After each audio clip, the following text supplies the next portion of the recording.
allegations where he is flying her across state lines and either forcing, coercing her to have commercial sex acts, that opens you up for sex trafficking federally. And we do know that there's an active federal investigation.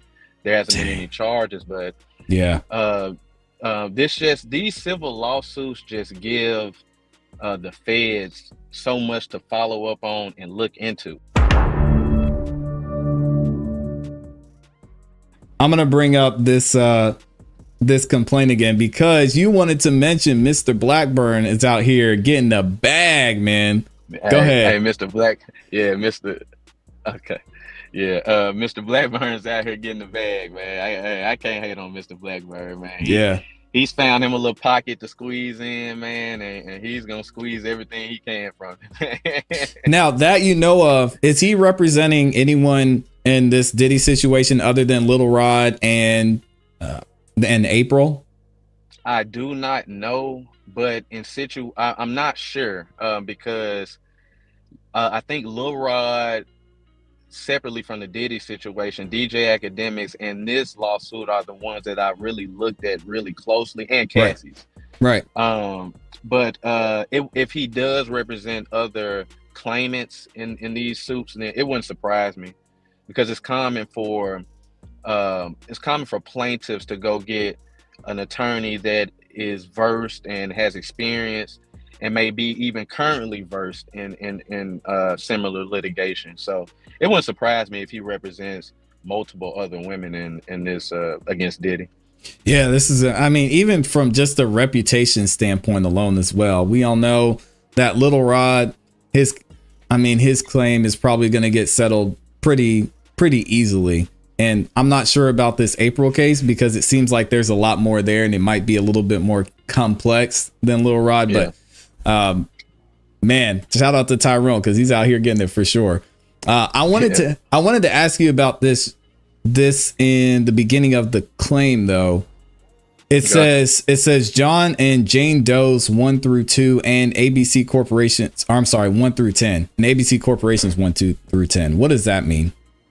So the John Doe's 1 through 10, that is specifically listed as potential personnel or employees of Sean Diddy Combs, of Arista Records, of Bad Boy Records, of Sony Music Entertainment. These are people that Ms. Lampros is saying may have witnessed this, but she does not know their names. Okay. And this is what I told you in the DJ Academics lawsuit. When you see Jane Doe's or ABC Corporations 1 through 10, they list those because they reserve the right for when these names come out potentially in discovery to go back and amend the complaint and add those names in there. So when they find out real names of potential witnesses, they reserve the right to go back and amend the whole lawsuit and just add their names at the top and in the party section. And you see what I mean? Yeah, that makes sense. Yeah. Okay, cool. All right, so I'll go ahead and read this full thing. Excuse me. You are at this moment summoned to answer the complaint in this action and serve a copy of your answer, or if the complaint is not served with this summons, to serve a notice of appearance on the plaintiff's attorney within 20 days after the service of this summons. Right, so time frame there, right? Exclusive on the day of service or within 30 days. Okay, we're good there. So let's keep it moving. Here's the introduction. Here's the juicy part. Again, shout out to Mr. Tyrone Blackburn over there. All right, y'all ready? This is about to get wild. Plaintiff Lampros, we're going to call her April from now on, brings this action seeking injunctive, declaratory, and monetary relief against defendants in violation of the Victims of Gender Motivated Violence Protection Law, Gender Motivated Violence Act, NYC Admin Code. Okay, and then that reads, now is this the act that ended in December, if I'm right? No. Well, which act are we talking about? Because there's two acts that I have in mind. Right. Yeah, the Victim of Gender Motivated Violence Protection Law. That is the act that they're able to bring this lawsuit up in. It's that Mhm. New York statute that all of these women are really filing under. Okay. It tolls the statute of limitations. So something as old as an allegation in 94 or 95. With this law, they're able to bring this back up and into litigation and file suit. Okay, and how is that different from the Gender Motivated Violence Act? Because it seems like those are two different things. I have to see the. So there's the Victims of Gender Motivated Violence Protection Law, and then there's the Gender Motivated Violence Act, and they've actually got, it looks like, some notes here. The NYC Victims of Gender Motivated Violence Protection Act created a look back window on March 1st, 2023, which runs for 2 years for survivors of gender motivated violence, allowing them to sue their abusers regardless of when the abuse occurred. And then they list the code. That's the one I'm familiar with. Now, if there's a law, so the act would be federal. It's an act, okay? But the law maybe sounds like something more state, New York State specific. Oh, okay. So that one I'm not familiar with. I'm familiar with the Gender Act. Yeah. So for this, it's interesting that they say this runs for 2 years for survivors of gender motivated violence. Now, going back to Little Rod, when I think about gender motivated, does this only apply to women? And if so, then how would Little Rod be factored in either way, I guess? What does that mean, gender motivated? Gender motivated, it's not gender specific. I think that's the main thing to take away from it. Mm-hmm. It's not gender specific at all. I'm not sure where so I'm not sure exactly where they get the terms from in making these acts, because that can come from anywhere. Yeah. But I can one thing I can tell you is that this law is not like gender specific to like women only. Okay. It applies to men too, but you'll see it mostly with women because women are the ones who bring these type of actions forward to court. Gotcha. All right, let's keep it moving. So we got through number 1. Let's see. Oh, here we go. Number 2. This cause of action is timely under the Victims of Gender Motivated Violence Protection Law, Gender Motivated Violence Act, and then they have the code here because it arises out of conduct perpetrated against the plaintiff, or April, we should say, who was the statutory age or older at the time of the conduct, which constitutes multiple offenses, we'll say sexual offenses, as defined in Article 130 of the New York Penal Law. All right. The suit arises from the actions of defendant Combs, we'll call him Diddy, Bad Boy Records, Arista Records, a subsidiary of Sony Music Entertainment, John and Jane Doe's 1 through 10, ABC Corp's 1 through 10, which you just mentioned, and their participation in the harm visited upon April. Ooh wee. So they're trying to get everybody here, man. April is a Caucasian female. Uh-oh. Oh man. Y'all know that's not good. We're only in paragraph 4. That's not good. And a United States citizen who was at all relevant times relevant to the action as resident of and domicile in the state of New York. Diddy is a United States citizen and was at all relevant times resident of and domicile in the state of New York. Upon information and belief, Diddy is currently living in California and Florida. Upon information and belief, Diddy divides his time equally between both states. Okay. Now, why is that important to this case? Or why would they even mention that in the first place? Well, because there's always, so you always want to tell where the parties are domiciled. And domiciled, I remember in the DJ Academics, when we went over that complaint, yeah, they said, I remember you saying you didn't know, you had never seen this word before, mm-hmm. but it was a word domiciliary. Yeah. Uh, Yeah. I said, what is that? yeah, domiciliary and domicile derives from that word, and domicile just means where they reside. It's just a Okay. fancy word for where they live. And that's important to establish because there's always an issue of when you have two people from different states suing each other, then there's always a question, well, we're suing one person suing another. There's always the question of, well, which court do we file this in? What state does this get filed in? Okay. And so you establish where the parties are. Let's say Diddy's domiciled in Florida and this young lady is domiciled in New York. There's a question of, should this be filed in Florida or should this be filed in New York? Well, what they'll look at is where a substantial part of the actions arose. So let's say that, let's say 3 out of the 4 of these abuse allegations came out of New York, and just 1 occurred while we went to Florida one time for a trip. Well, the correct state to file that in would be New York because a substantial part of the action or claim arose in that state. And so that's the whole purpose of them putting where people are from. It's just to show basically where the parties are from, first of all, but that this is the proper court that this should be filed in. Okay. Let's see. She's a female. Let's see. Upon information and belief, Arista Records. Okay, they show all the headquarters of these record companies, so we're going to skip over that. During the relevant period, defendants John and Jane Doe's 1 through 10 are currently unknown individuals and or employees who aided and or abetted in the commission of conduct complained of herein and or who either acted within the scope of their employment.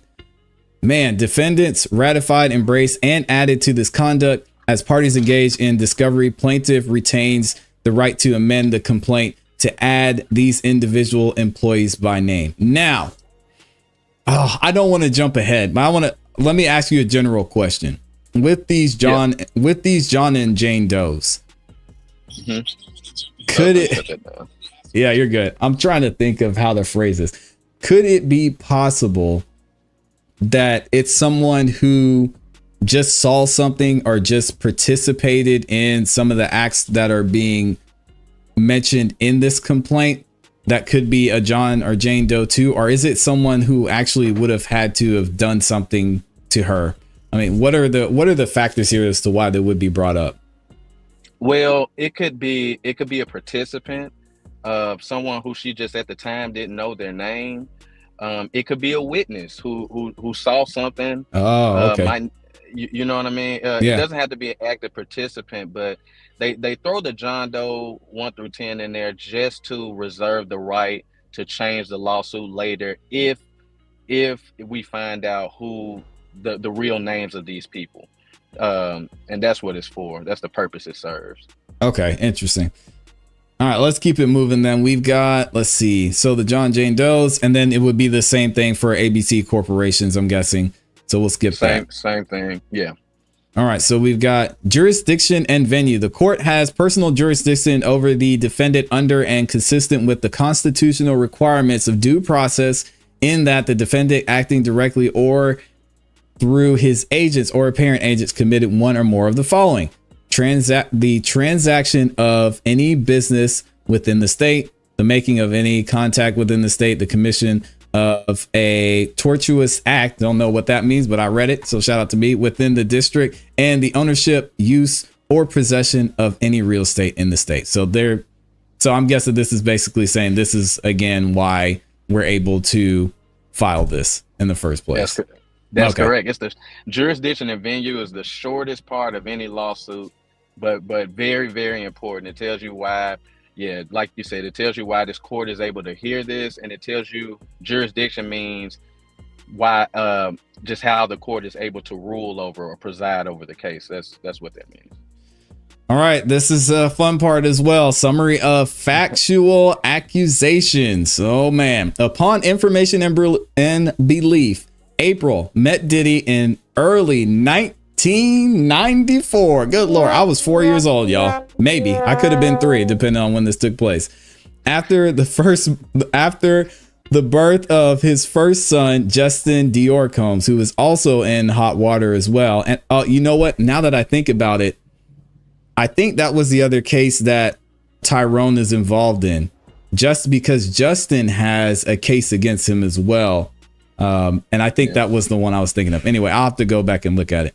At the time, April was a college student at the Fashion Institute of Technology, studying fashion design and marketing. To impress her, Diddy would often invite her to Bad Boy Records studio in New York City. Oh, Lord, y'all, there's the picture. So if I had to guess, this is her on the right, and then that might be a friend or somebody else on the left. Yeah, I don't know who that is on the left. And it looks like it says at the bottom, it says this is April, Diddy, and a friend in a Bad Boy Studios. So we know friends probably got something to say here soon. So we'll see what happens there. 14. When she met Mr. Combs, or Diddy, April shared with him her dreams of working in the fashion industry, and Diddy promised to mentor her and help her by introducing her to music and fashion industry executives, as well as assisting her with finding work. All right. Diddy love bombed her. Oh, Lord. What? He showered her with gifts and flowers, as evidenced by one of these cards that accompanied the flower that Diddy sent April for Valentine's Day in 1994, right after his son was born too. Come on, Diddy. Diddy went so far as to invite April to his first Father's Day celebration. The invitation to that event is below. Y'all look at this. Here it goes. There's this is wild, man. Dear friends, on June 19th, 1994, Bad Boy Entertainment would like for you to come and join in the celebration, the original Bad Boy's first Father's Day celebration. For this occasion, there is a dress code. No jeans or sneakers will be permitted. This spectacular event will be held at the Capitol. Okay, we're good there. The event will begin approximately at this time. So Diddy went all out, man, and he made sure that April got an invitation, which is wild to me. He did, and she kept these invitations for 30 years. So obviously these were special to her in some way. And and I believe she's married, has a husband. I don't know if she has kids or not, but can you imagine, man? I know he had to have seen these the pictures and the invitation. I mean, what would you be thinking as her husband seeing this stuff, man? It's like, hey, man, you still got that Diddy stuff over there? I mean, now I'd be kind of glad she didn't throw it out, because it could be a payday coming. You know what I mean? That's true. That's true. So he might let it go now. Here we go. Number 17.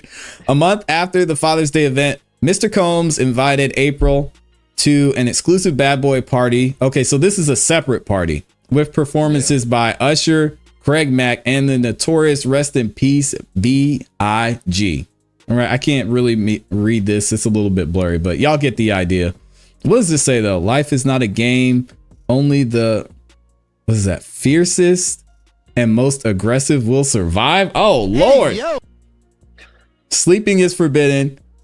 A second cannot be wasted. Once seconds are lost, you lose. And losing is for losers. Puff Daddy. Hey, okay. I'm not mad at that one. We'll give him a round of applause for that. I'm not mad at it either. If it were shorter, you could put it on a t-shirt, I guess. God dang. 18. Upon information and belief, what Diddy displayed as kind gestures quickly manifested into an aggressive, coercive, and abusive relationship based on sex. Oh, Lord. So this looks like almost the same instance. All right, we'll get into it. These acts are not isolated to the state of New York, as Diddy would fly April to Atlanta to see him, where they would spend time together. April would also fly to Miami to see Diddy at his home. Now, when it comes to, I know we talk a lot in these cases about trafficking, Javier LaFleur, if she's able to show I know trafficking, one of the bases is if you're traveling from either a state to state, or in some cases, I guess, a country to country. In what cases would them mentioning that he would fly her from New York to Atlanta to Miami be of importance? Well, this is at the beginning. This is why I was when I thought about after reading this lawsuit that it could have criminal teeth as well, is because I know there's going to be one allegation in here where he flies her from New York to Florida. Okay, now if any allegations where he is flying her across state lines and either coercing her to have commercial sex acts, that opens you up for sex trafficking federally. And we do know that there's an active federal investigation. There hasn't been any charges, but yeah, these civil lawsuits just give the feds so much to follow up on and look into, especially when it comes to sex trafficking. And it's got to be a scary moment for Diddy, because it just seems like he's someone who's exhibited this behavior for decades, you know, and he's got to be afraid because he doesn't know who could pop up with a lawsuit. I'm sure that this is a common thing that has been happening to multiple women. He throws parties all the time, multiple a year for decades. It's got to be scary about like what possible is hanging out there and what could come up.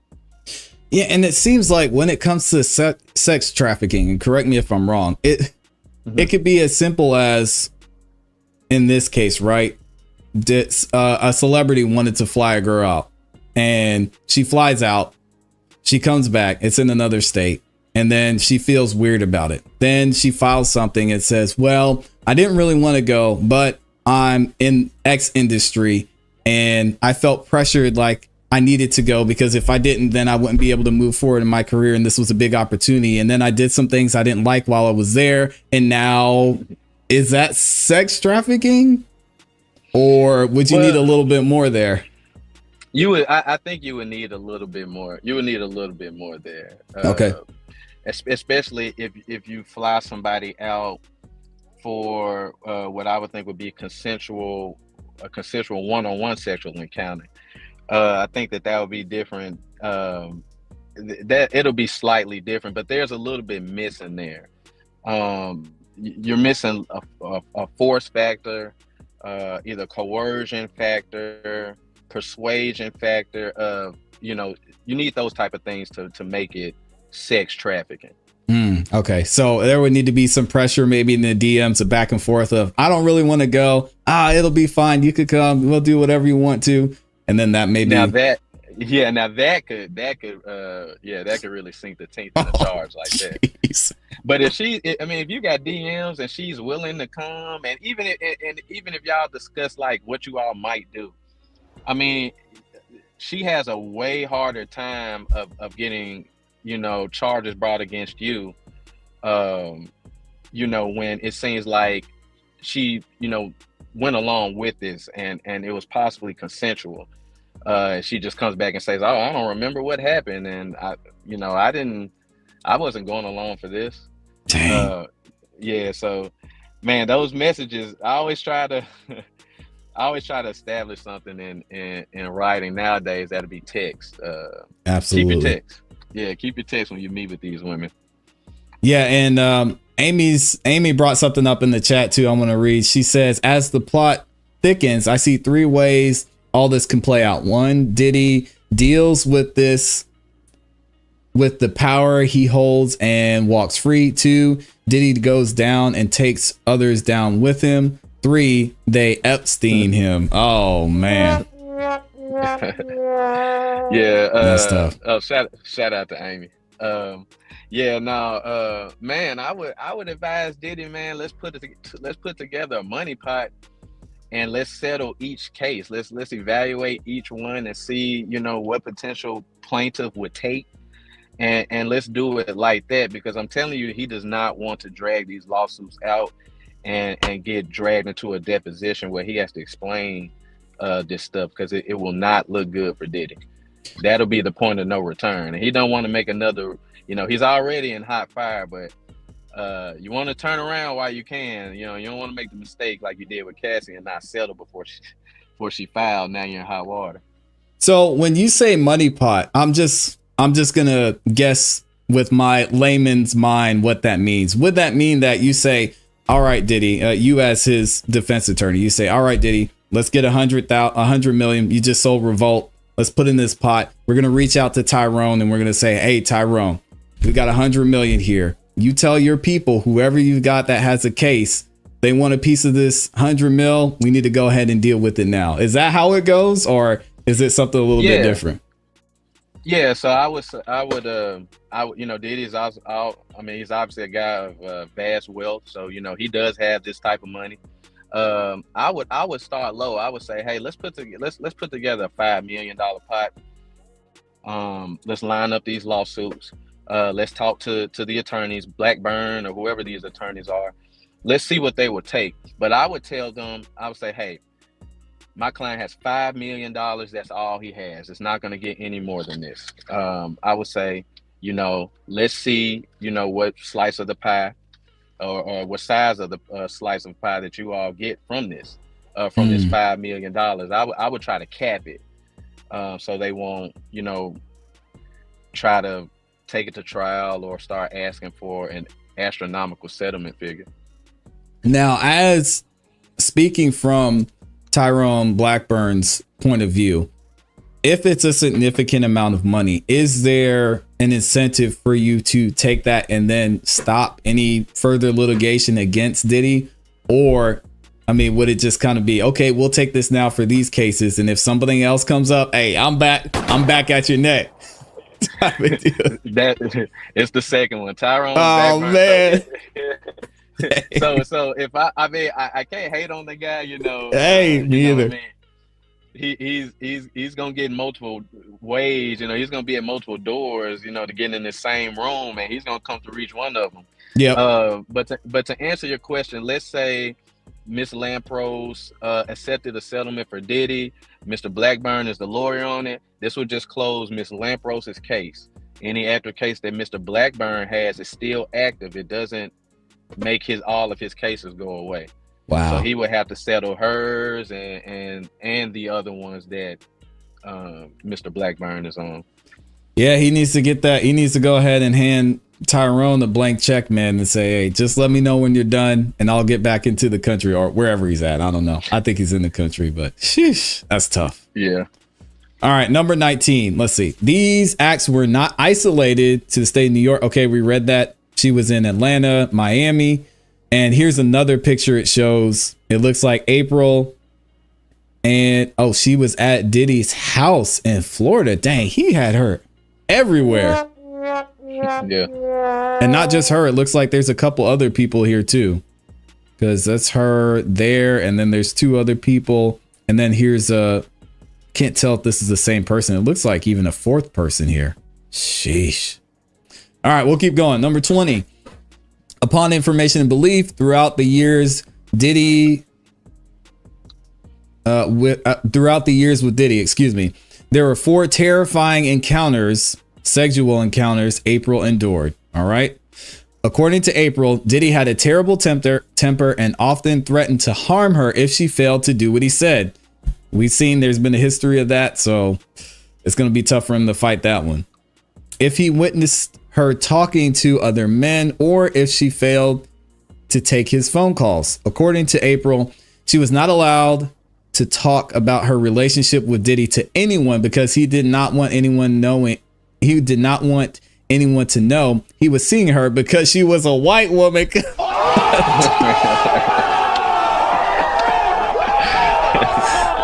on, man. Oh my gosh.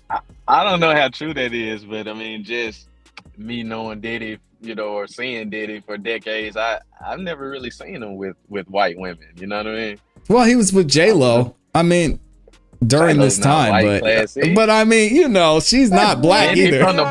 That's Jenny from the block. She ain't white, classy. Yeah, it's just crazy. She was with Ben Affleck now. White guy, she was with Diddy now, so hey, do your thing, J-Lo. I'm not mad at it. But again, this just seems like a little bit more icing on this complaint cake. I don't know that there's anything that could be brought up against Diddy other than just showing what his character was, right? When they're mentioning him not wanting to be seen with her because she was a white woman. That's just so with looking from her point of view, that's just a thing to throw in if people question, hey, why haven't I ever seen you out with Diddy? You've met with him all these times. Why we've never, that's what I would think that would be for. Or why haven't we ever heard you speak about this? You're dating somebody as powerful and a millionaire as Diddy. And that's an explanation that kind of eased the reader's mind as to why have we never heard you dating Diddy, because allegedly he told her not to speak about it. You know what I mean? And the crazy the crazy thing to me is, though, there's several pictures here. There's this picture she has at his house. I mean, we scroll back up. She's got the invitation. That's evidence there. He's handing her Valentine's Day card. Then she's got this picture she took with him at Bad Boys. It's like, Diddy, were you concerned about this or not? I just don't. Either this dude is just, he didn't care or didn't think anything would happen, or he just didn't even think about it. It's wild to me, man. I don't know. I think he really didn't think anything would happen. I really, he's gotten away with things for so long. I really don't think he imagined like this would ever happen to him. I mean, he's been able to keep some tough things, some real crimes under wraps. And that's true. The power that he has is, man, it's unbelievable. Yeah, well, he's learning his lesson now, it looks like.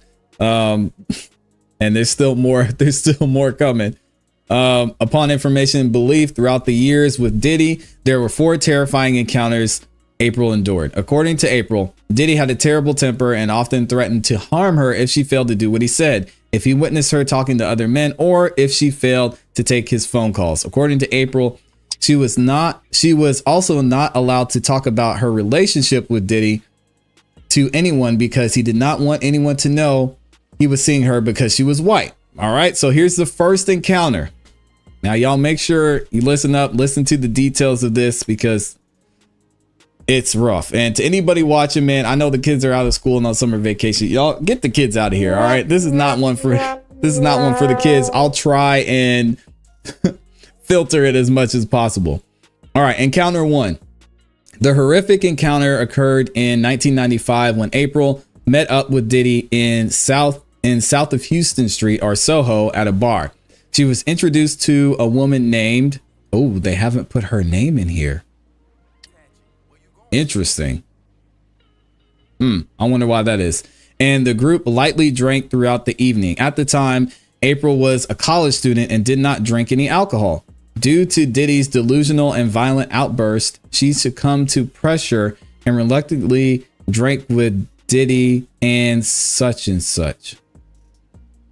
Okay, so this is a little confusing here, Javier, and maybe you can help me out. So they're saying that this encounter occurred after she had already had a relationship with Diddy. Is that right?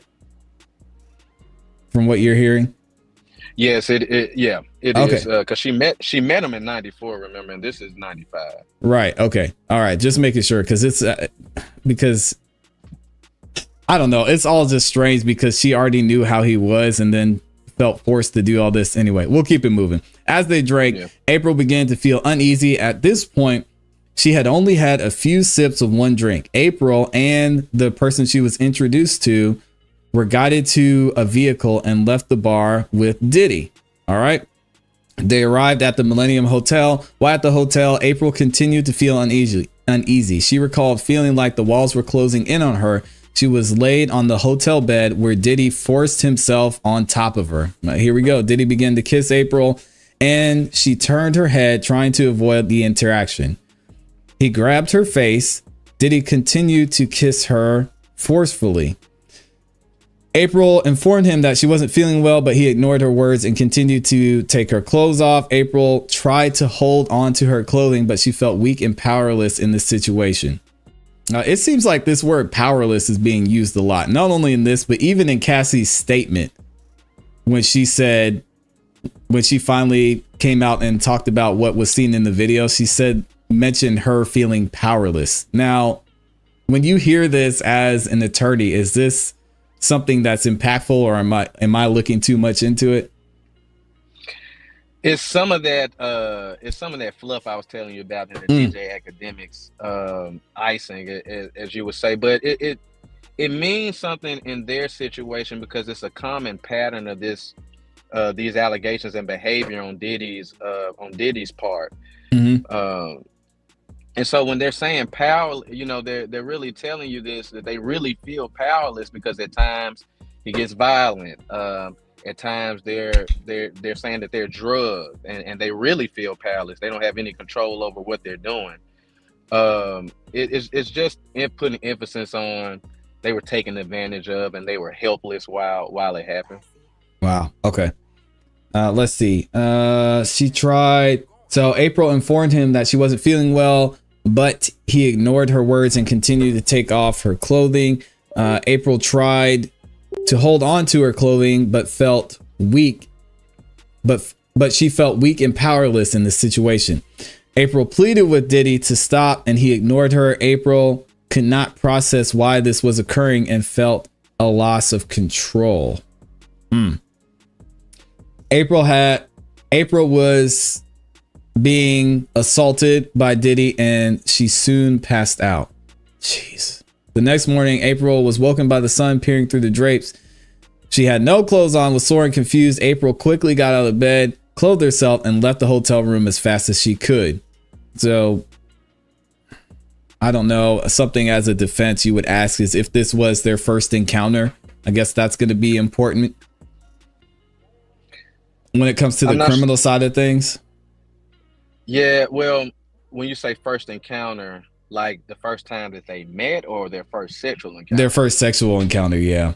Okay. I would ask that.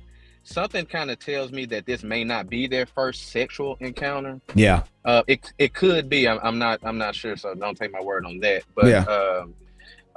The reason being, she says when she at the top of the section, I think it's listed as first horrific encounter. Yes, it says first sexual assault encounter. Yeah. Sexual assault encounter, yeah. So they could have had some good times, some good consensual times that went great.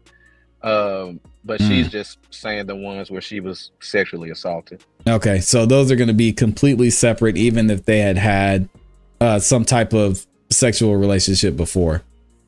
Right, but that is a good question, ClassE. That is something that I, as a defense attorney defending this lawsuit, that I would want to, know. And I would know by talking to my client. My client would tell me. Right. But that is something that I would wonder. Are these? Has it been every sexual encounter that this has happened, or have y'all had sexual encounters and you're just saying only these specific incidents this happened? That's a good question. Yeah, and just I guess my thought would be, what was the nature of their relationship? Would they normally drink and go to a hotel afterwards, and it was normal, and it's just this time it was different? It's just. Yeah, this whole thing is just strange to me, but we'll keep going. I'll try and keep myself out of it. April quickly got out of bed, put her clothes on, and left the hotel room as fast as she could. Months after the assault, Diddy pursued April. He sent her gifts, cards, and flowers, and used his power and access to the music industry events to lure April back to him. All right, y'all, this is where it gets wild. April was a hopeful yet naive college student and took Diddy at his word and believed the first assault was a possible mulligan and decided to give him a second chance.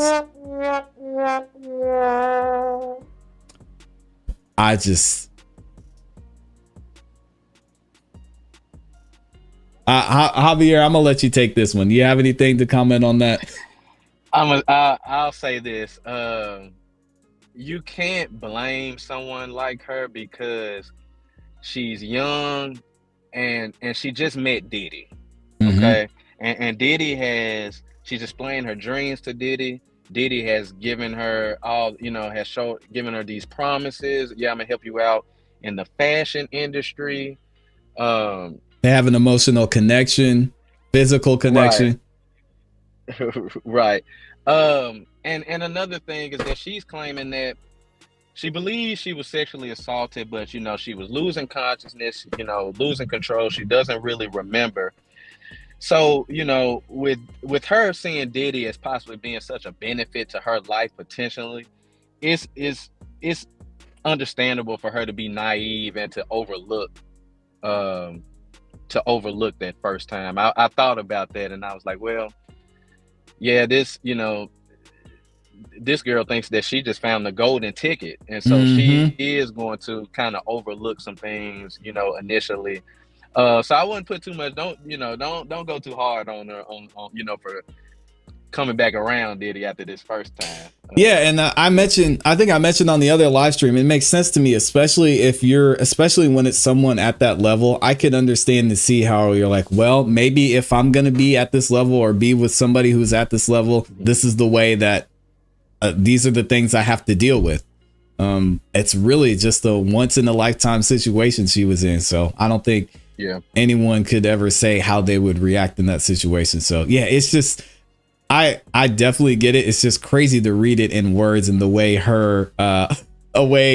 the way Tyrone worded this is just crazy, because I mean, that's how someone could possibly think. Amy said Diddy sounds narcissistic. I think that's definitely an understatement. Let's go with 34. It says, at the time, April was a college student in her late teens and early 20s. Her decision to return to Diddy after being assaulted is indicative of many assault survivors who return to their abusers. That makes sense. April agreed to meet with Diddy to discuss the business opportunities he promised. Oh man. As he knew her passion was to pursue a career in fashion and music. So I guess she thought she had paid up, right? I don't know. I shouldn't laugh, but wow, that's the way they're making this stuff. Jesus. That's the way it's like, okay, now we did this. Where's my career, right? God. They met up and talked near his Manhattan apartment, which was somewhere near 30th Street at the time. April was under the impression that what had occurred months prior between them would not happen again. She was holding on to Diddy's promises of access to his industry to pursue her passion. Javi, you're the lawyer. I'm not a lawyer in any way, shape, or form, but it seems to me that when it comes to the defense of Diddy, I would use these statements in paragraph 36 as his defense. Just the fact that the reason she was with him and being in a relationship with him was because she wanted to continue to be in the industry and continue to progress. Is this something that you would bring up in court and use in your response even? Of course, I would use, because Diddy is, he just looks bad right now when any of these allegations come up. I would, I'm grabbing anything I can for a defense. For him, I'm questioning everything. I'm questioning. This happened 4 times, or there's 4 times where she claims she was sexually assaulted. Yeah. So after time 1, I don't blame you. I am looking as the reasons for what she is saying as to why she is coming back in the picture and why this was able to happen over and over again. Because it's different from ClassE. ClassE wasn't able to run away and leave and go home. It's different. So with her, it's like, how are you able to escape the situation and then be lured back in to the same thing for the same thing to happen to you again? Right. So it's a good So to answer your question, I'm using everything she says as reasoning to come back with Diddy as part of a defense, as to attack the credibility of her claims. And Floyd asked a great question too. He says, since the statute of limitations has expired and this opportunity is solely the result of recent state/city policy changes, what does the window close for new claimants to come forward? Or when does the window close for new claimants to come forward? And you answer that. I'll be right back. Cool. So what's up, Floyd? my boy. 2 things about this. So the statute of limitations.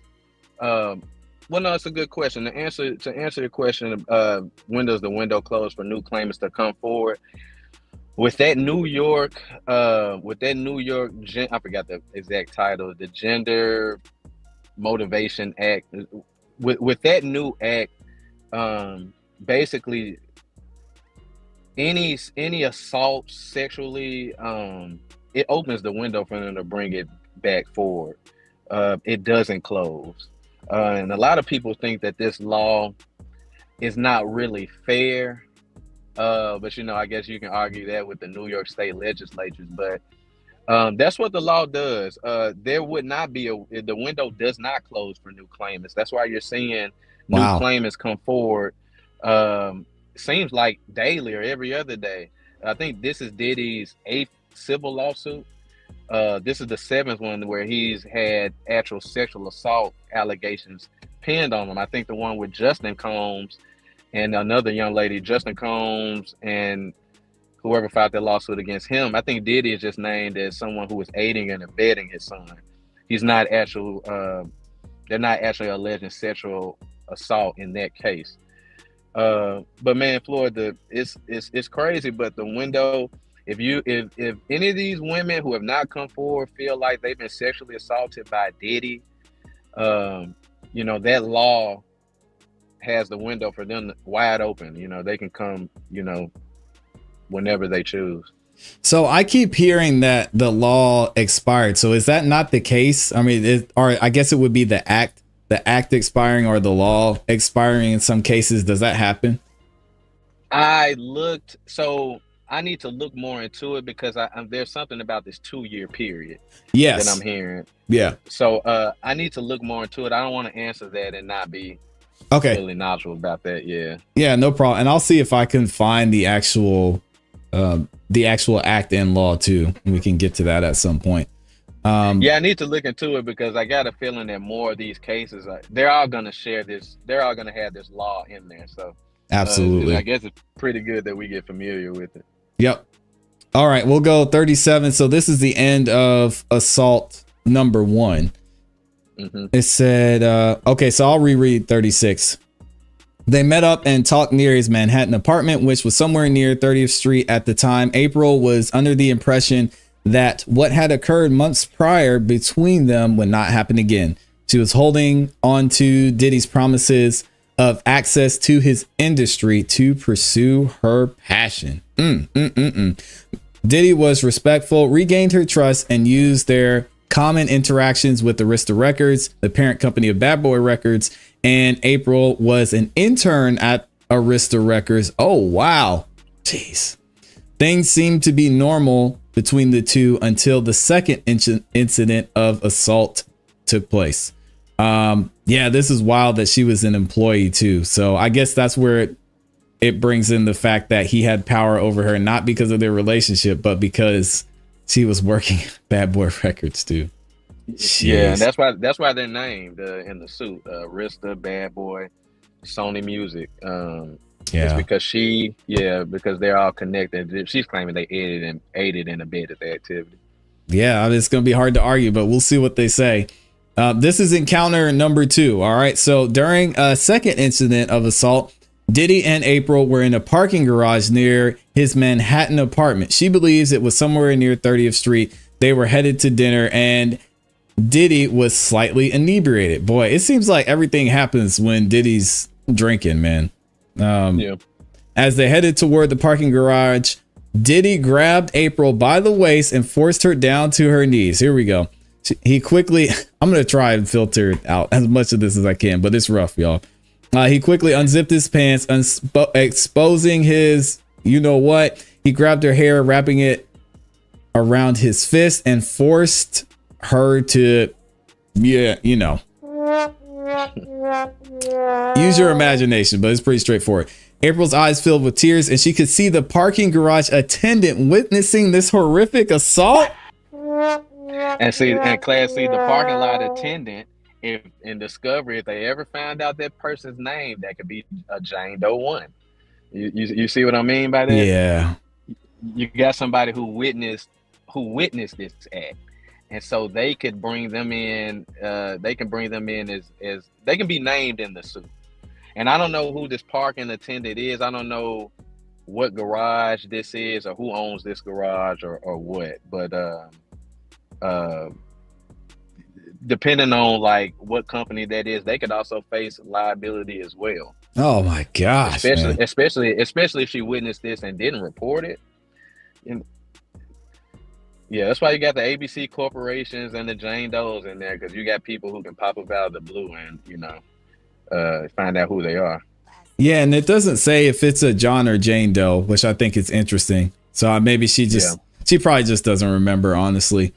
Boy, that's wild though that the parking garage attendant just sat there and didn't say anything. Makes you wonder if this is the first time it had happened. Exactly, man. It just makes it seem as though people around Diddy, whether it's employees or personnel, are used to certain behavior and they just turn a blind eye to it, even if they catch a glimpse of it or see a whole thing. They just turn a blind eye and just don't say anything. Yeah, and I mean, if it's all it takes is one phone call and you're up out of there, say, hey, bring the next person in. Yeah. What are you going to do? Report it after you get fired? We all know that never looks good at all. Right. So, hey, this is crazy. All right. So April, let's see. As April's eyes filled with tears, this is 40. She could see the parking garage attendant witness the horrific assault. This had no impact on Diddy.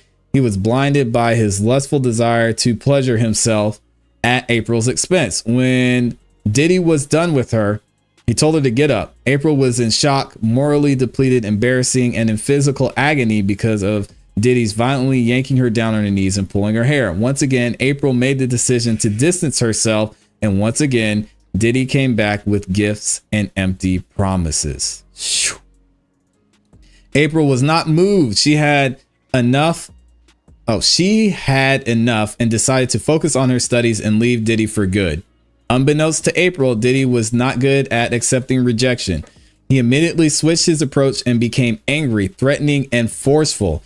He developed his mobster persona, and April was in fear of him. Okay. Yeah, so he's changing his entire strategy, which seems like, again, even though this is we're going to get to the other two here in a second, but even though these are several separate occasions, it's almost like she's dealing with several different people. First, you got the loving one who wants to build a relationship. Then you got the second one who is, I don't know, someone you're looking for to save you. Now we're saying she's dealing with the angry mobster type of guy. So, I mean, shout out to Tyrone. This is really well written. And it's almost like you said with DJ Academics, is written like a movie or a screenplay. I give it to Blackburn, man. Well, this lawsuit was very well written. It was a lot better than DJ Academics' lawsuit. For sure. Yeah. This is. I mean, they're putting it together for us pretty well.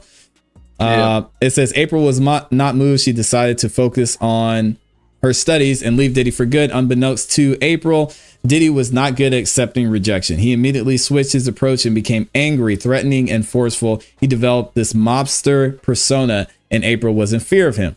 Diddy began calling April incessantly and would often call her just to say, if anyone is in your apartment, I will beat your ass and theirs. Ooh, wait. Can't do that, Diddy.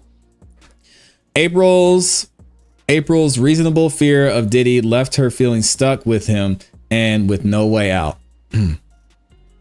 He knew where she lived and worked and had connections to ensure her compliance with his demands. I wonder if she was still working at, I guess she was still an intern at Arista at this point too. So then you've got that.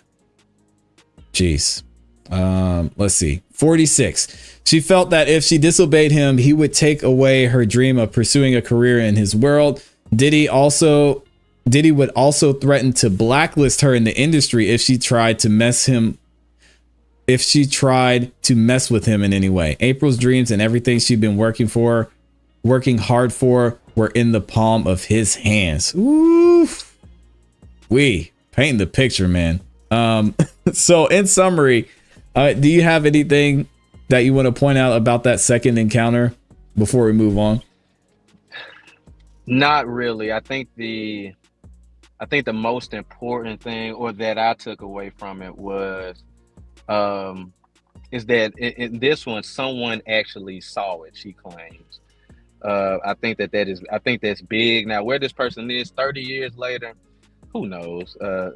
This person could be dead, or who knows what Right. this person may not even live in America anymore. But I think this one specifically stood out because this was an assault that happened and somebody watched it and did nothing. And that's what stood out to me about this. Yeah, I'm right there with you, man. All right, y'all. There's a third one, and we're still not done after this. One night in 1996, Diddy ordered April to his Manhattan apartment. Golly, this is some strong wording here. He ordered her to his apartment. Sheesh. Diddy's residence was in the 30s and Park near the Midtown Tunnel. When April arrived, Kim Porter, and two other people were present. Diddy introduced the women. They went to a nightclub. After the club closed, they returned to Diddy's apartment and then began a night of drinking. Now, she should have known that it was going to go bad when the drinking came in. I want to say something real quick, ClassE. That first sentence on 47. When I was telling you, I always look for the reasons why she would come back around. That first sentence, she was ordered, like Diddy ordered her to his Manhattan apartment. As a defense attorney, I wonder, well, what does that mean? You just went through you claim to have gone through two sexual assault encounters with him, and he orders you to the apartment and you go. You know what I mean? Yeah, that's tough, man. I mean, you know what I mean? So, especially with the lines being blurred between her working at Arista, if she was still an intern there. I don't know if 96 she still was. It's hard to say, or they don't say, I should say. It is too, because I think when I was looking through, I think she was maybe working at a restaurant later on or something. Yep. So I'm not sure. I'm not sure if she means if they're still talking about at Arista or they're talking about the later job.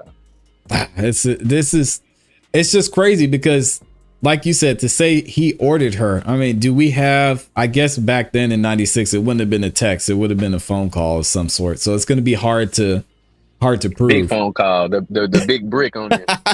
Big phone be like this. Be like this. Yeah, he probably had one in the limo. One of those ones you pick up's got the cord on it. So, oh man, this is wild. And now we're bringing Kim Porter into it and two other people. Now we know it wasn't Cassie because Cassie wasn't in the picture at this point. Well, allegedly, but it makes you wonder who the two other people are because Kim, rest in peace. Boy, oh boy, have her being mentioned by name in here and what occurs after this is crazy, but we'll get into it here in a second. Diddy introduced the women. They went to a nightclub. After the club closed, they returned to Diddy's apartment and they began a night of drinking. Assuming voluntary drinking, I guess. A couple of hours into the evening, Diddy forced Kim and here we go. He forced Kim and April to take ecstasy. Diddy instructed the women to open their mouths. When they complied with the demand, Diddy forced the pill down their throats to ensure the pills were swallowed. Come on, man. Hey, yo. Diddy's hands were so far down April's throat, she gagged. He even checked under their tongues. And Kim's not even here to corroborate this claim either, which is even crazier. But with the combination of alcohol and ecstasy, April recalls feeling lightheaded and lethargic. After being forced to take ecstasy, Diddy then demanded Kim Porter to have intercourse with April.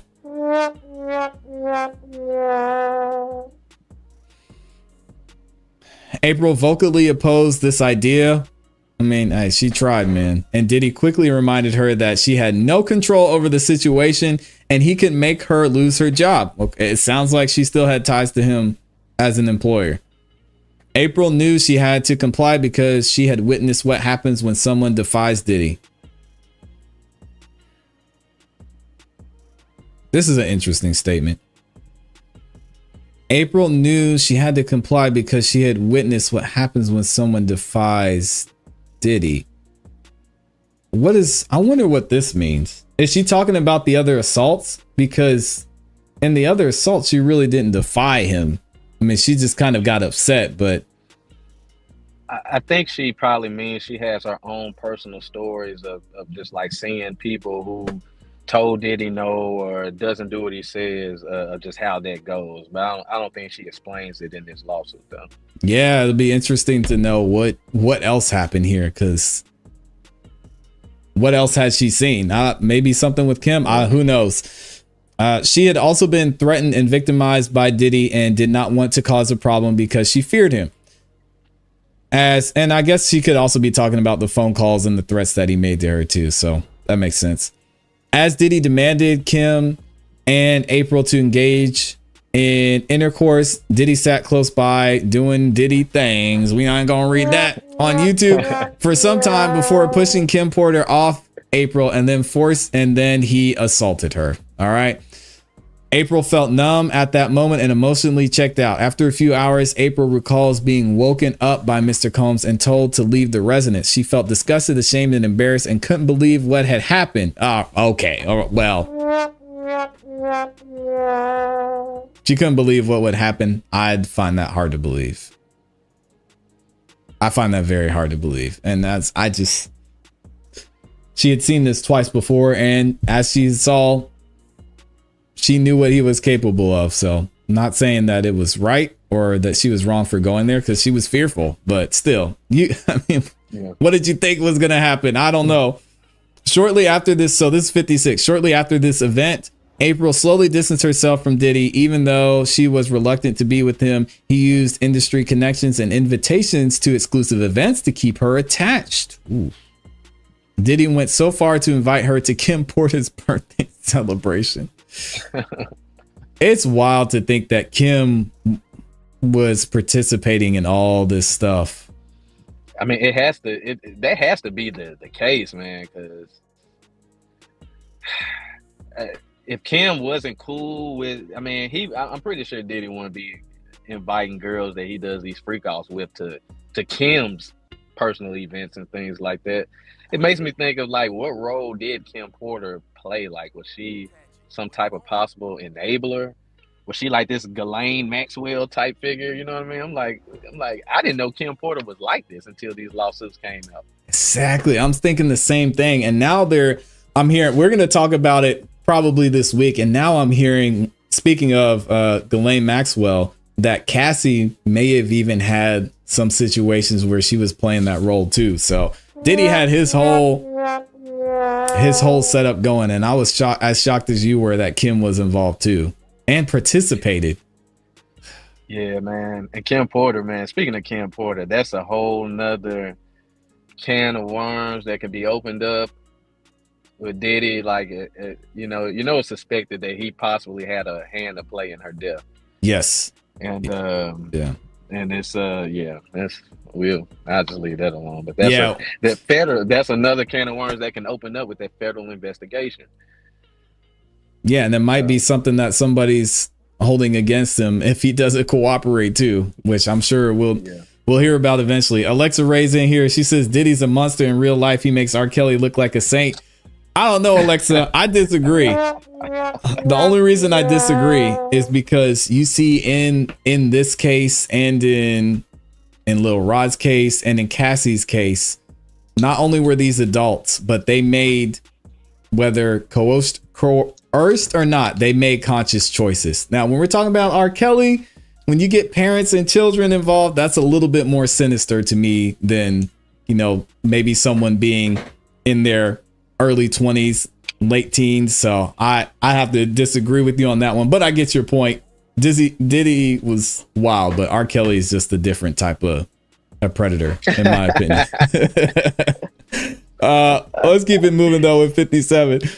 Mr. Combs went so far as to invite her to Kim Porter's birthday celebration, and here's an invitation y'all could see. Goodness. All right, now we're going to number 4. They call this the end of the road. This is really reading like a movie script. It is. Number 58. In or about 1996. Okay, so we're talking 4 years here. 1994 to when they were first introduced to 1998. Excuse me. In or about 1998, April found the courage to end her relationship with Diddy. She had finally suffered enough. However, this ending was one-sided. Diddy and Kim Porter weren't done with April? Oh, no. Yeah. Leave Kim out of it, man. I mean, I guess, okay. I say leave Kim out of it. She can't pay for what she did, Javier, right? So from a defense side, and I'll finish reading 59 in a second. I mean, what would you see the benefit in bringing up Kim into all this? I mean, they could have just as easily said that Diddy wasn't done with her, right? Yeah, they could have, but I think mentioning Kim, it's like I told you, man. It tells you that Kim had a hand to do in this, and it wasn't just Diddy alone. You know what I mean? Yeah. And I think bringing up Kim, it does another thing too. It adds validity to the allegations, because we all know that Diddy, Kim Porter was the mother of Diddy's, kids, and yes. I think putting her in the allegation just adds more credibility, because if she's able to say, "Hey, I was here, and Diddy was here, and so was Kim Porter," it just adds more validity and more credibility to what she's saying, to say that somebody else is here and she can name them by name. And I think even if Kim Porter was alive, I think that she would still do this. But yeah, that's the benefit of bringing Kim Porter out. It adds validity and credibility to what she's saying. Yeah, and that makes sense, because they're painting this picture of, again, as they say, the mobster of Diddy just having this whole type of system evolved around him getting what he wants and him getting what he needs. So Kim being a part of that, I guess, makes sense. But sheesh, man. Kim, it could also help him in his other lawsuits, Mr. Blackburn, that he has filed, because Kim is often looked at a victim of Diddy's rage herself and Diddy's violence herself. So to paint a different picture of her would have a different effect of how or what role she's portrayed to play in all of this, because we do know that she's had her own violence and assaults happen to her. No lawsuit, she's dead. Right. But it just shows that, hey, Kim Porter's not this innocent, she's not this innocent doll. She's just not, she actually had a hand in this. She's not, she has this dark side as well. Wow. So I think it's a good thing to show the players, because I'm sure Kim Porter may be players in his other lawsuits. You know what I mean? Yeah, absolutely. And I mean, that's just, I was not expecting this being such a strong statement here in 59. Let me finish reading it too. However, this ending was one-sided. Diddy and Kim Porter weren't done with April. Kim Porter was very resentful of April after she was forced to engage in intercourse acts with April. She dined at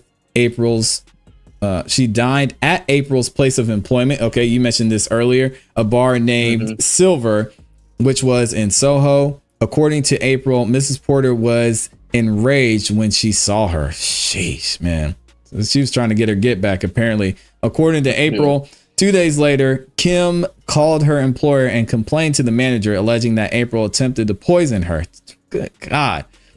She then stated that her boyfriend was Diddy and could have the business shut down if he did not immediately terminate April. Oh, man. After that evening, the manager told her he had to let her go because Diddy called and demanded that he fire her. Oh, man.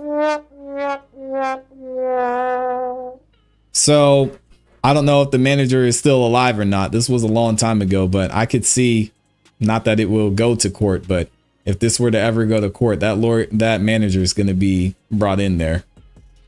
Yeah. Or something's going to be asked of him. Jeez. Yeah. All right, I'll keep reading. April believes that that Kim got April fired in retaliation for what Diddy made them do. According to April, her boss was afraid of Diddy and his contacts and told her he had to do it or Diddy could risk getting his business closed. There's the mobster. Mm-hmm. April called Diddy and he showed no remorse that she was out of a job. In fact, he laughed about it. At the time she ended their relationship, April recalled Diddy's. Oh, yo, I remember reading this last night and I was like, why did they put this in there? Tyrone, come on, man. That's Tyrone doing that. Tyrone, we get it. We get it, Tyrone, but god dang, man. Y'all can read that for yourself. I'm not reading that out loud, but they basically go on to explain that Diddy had some issues. We'll just leave it at that. Jesus. Like, whoa, bro. Yeah, that's tough, man. All right, we'll read through it. There was absolutely no reason for that line to be in the lawsuit at all. There was no reason. There's no legal fact, or there's nothing, no defense, nothing. That was man. just some embarrassing shots. Yeah, does this help the defense at all, and the possible assault case? Maybe saying that it wasn't that bad.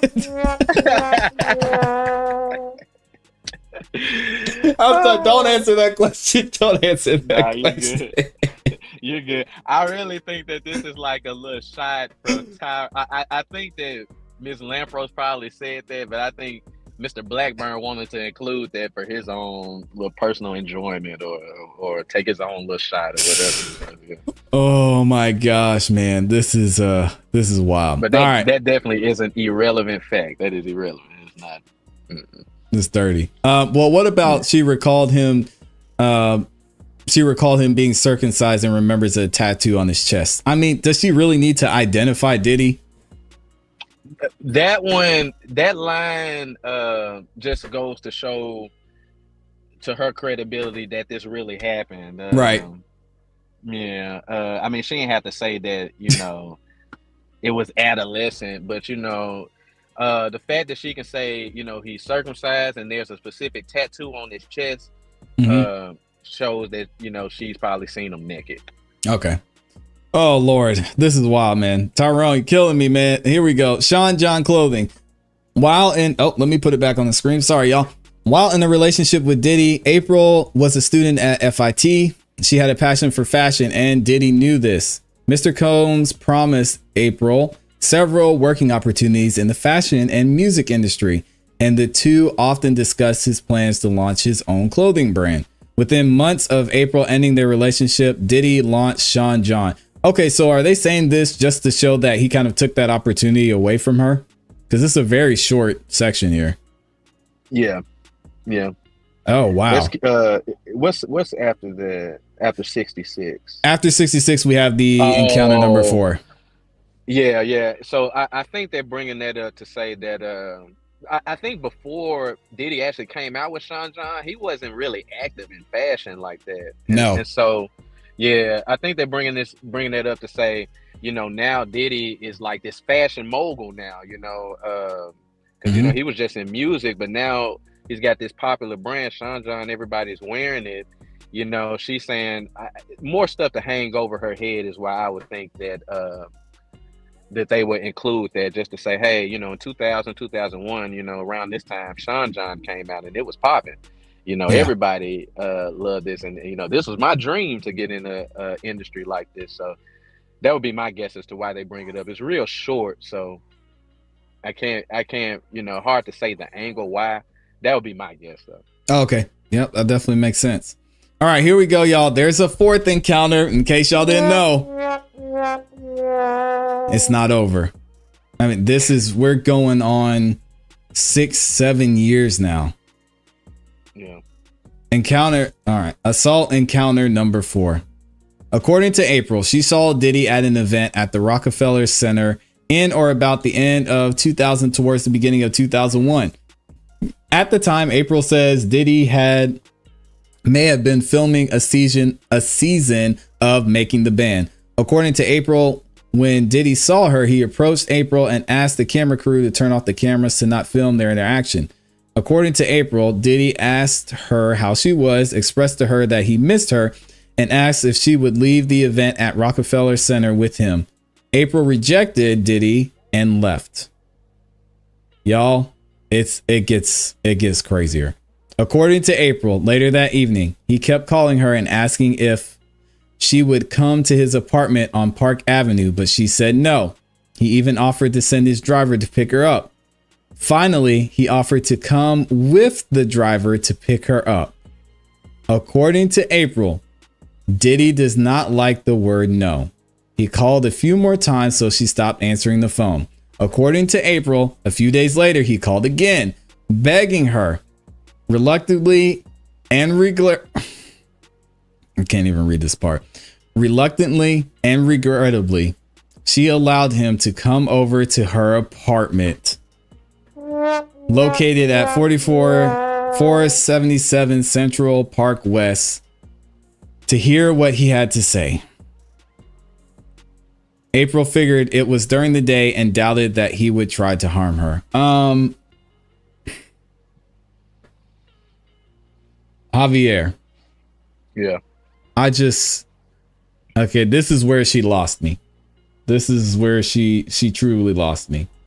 And especially with the reluctantly and regrettably. From a legal standpoint, even though, you know, he was calling her, even though he's saying I wanted to see her, even though she can argue that she was afraid of him and feared saying no to him again. What have you ever seen a case like this to where someone has all of this information, has all of the experiences? They've essentially, as you mentioned, got away from the person that they were involved with and then allow them and put themselves back in this type of situation. This is just, it's wild to me. It is wild. I'll say this though, for this fourth and final encounter that they have, you know, she's expressing like Diddy's begging, you know, they run into each other. He's begging her, asking her to come back, you know, to his place. And, you know, days after that, he's constantly calling her. And I would just imagine at this time, this is around 2001, Diddy is ballooning. Like Diddy's image is this is around the time where he was making the bands and he was on MTV doing all these productions on MTV. Yeah. So his popularity was skyrocketing. I mean, it was crazy at this time. And so, man, I would just think like she probably stuck to her guns and tried to have real strong will for as much as she could. But, you know, at the end of the day, this is Diddy like begging to come see you, regardless of what happened. You know what I mean? Like this is Diddy like saying, I want to see you.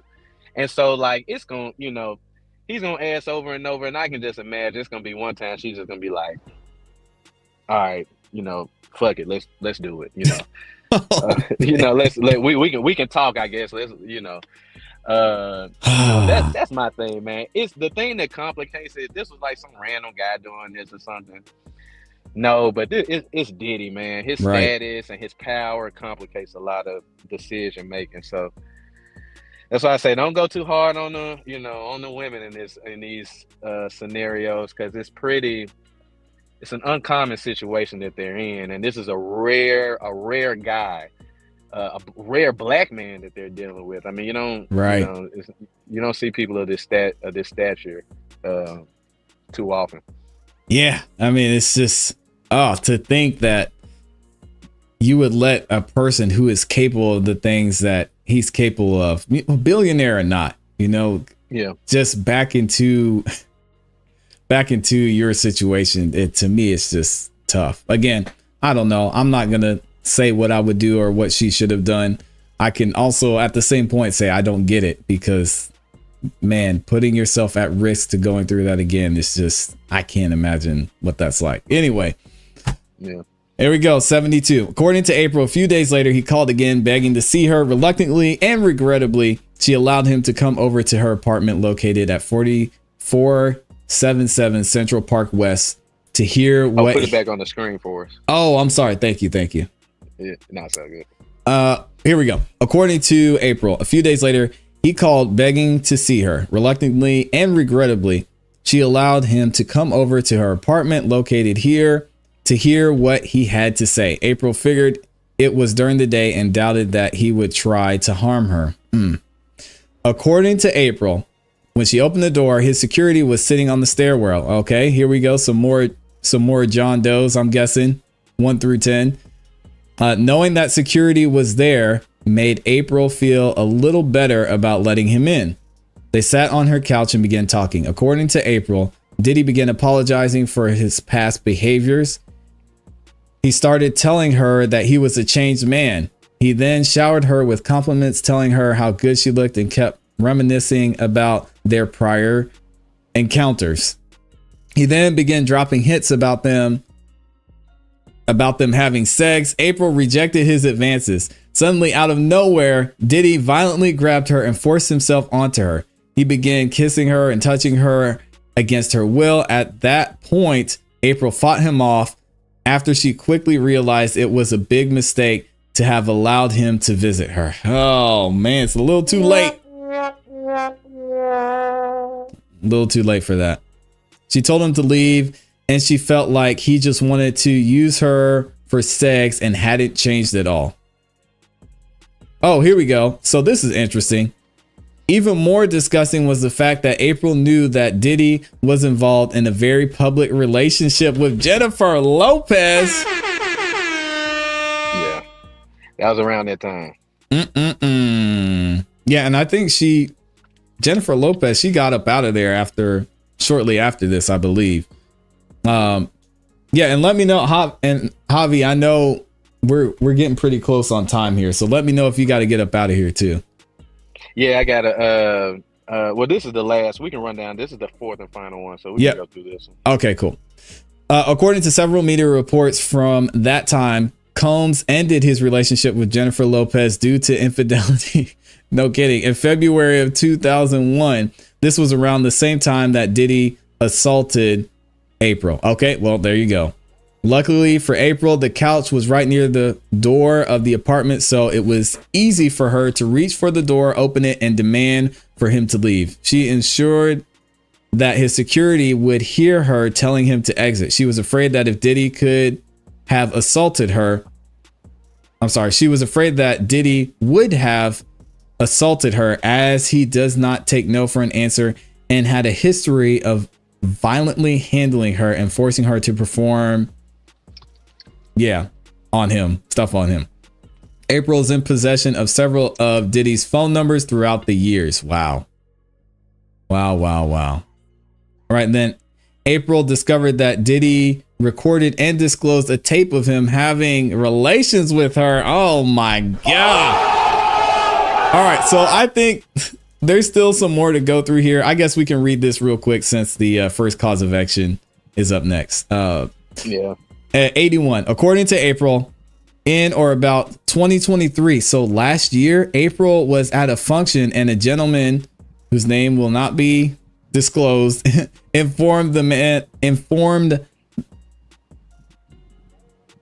Wait, hold on a second. According to April, in or about 2023, April was at a function and a gentleman informed the man April was dating that he should reconsider dating her because he personally saw a video of her and Diddy having sex. Dang. According to April, the person shared that he saw the tape during the summer of 1997. According to